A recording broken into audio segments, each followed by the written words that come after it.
पंजाचा प्रचार कोराला असा माईक घेऊन येईल शिवसैनिक म्हणते का? तुम्ही आमदाराचे स्वप्न पाहणारे आमदार होता मग काय झाले तुम्ही? नगराध्यक्षाच्या विरोधात पंजाला मागून आला तू. काय बिघडलं होतं माहिती तुझ्या 10 नंबर मध्ये 8 नंबर मध्ये 11 सोडून दिलं असतं आम्ही. अबे तू नगराध्यक्षाचा गावभर प्रचार कसा केला? विरोधात मोठा भाषण देत फिरला काँग्रेसच्या आमदारासमोर. पक्षातून हकालपट्टी झाल्यावर तुम्ही म्हणायला पाहिजे शिवसैनिक नाही तुम्ही. कोण्या गोष्टीची एक हद्द राहते ऐकून घेण्याची. तुम्ही डबा बोलत फिरू राहिले का आपण? सुद्धा पंजाचा प्रचार झाला माझ्या विरोधात.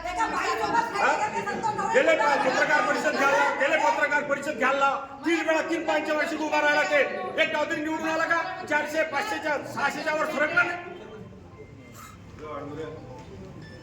खासदार नाही आला अरे 1 वेळा 2 वेळा 3 वेळा सतत सत्कार घेऊन राहिले भंगार लावून फिरू राहिले. पूर्ण शिवसेना आयसीदेशी बोलून राहिले. प्रचाराला किती वेळ बोलावला खासदार आले तेव्हा काय यवतमाळ एवढा पॉवर होता का आपल्या शिवसेनेचा? फोटो काढून दिले एबी फॉर्मचे मस्त 10 मधले एबी फॉर्मचे फोटो काढून दिले सर्व केलं. नंतर तिथं गेल्यावर पंजावर लोक अरे प्रभाग 17 मध्ये पंजाचा विड्रॉल केला तो म्हणजे शिवसेनेचा अधिकृत उमेदवाराचा विड्रॉल करून घेतला तो. पंजाची सीट उभी ठेवली. जयराम पवारची सीट विड्रॉल केली तो. तुम्हीच केली. तुम्ही हे सगळ्या गोष्टी केल्या. पहिले बोलले तुम्ही मी पंजावर सीटा लढवतो म्हणून. पंजावर सीटा लढवतो म्हणून पहिले बोलले.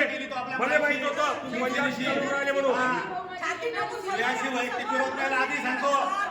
याशी वैयक्तिक विरोध नाही पण शिवसेनेच्या नादी लक्षित तर मग आपण विरोधात लक्षात ठेव. आधी सांगून राहील तुला वैयक्तिक विरोध नाही पण तुम्ही तुमचा पक्ष केला ना शिवसेनेची वाढवा ना आम्हाला अडचण नाही. तुम्ही वाढवा पक्ष मोठा करा निवडून या. जय भवानी जय भवानी संजय देशमुख तुम आगे बढ़ो.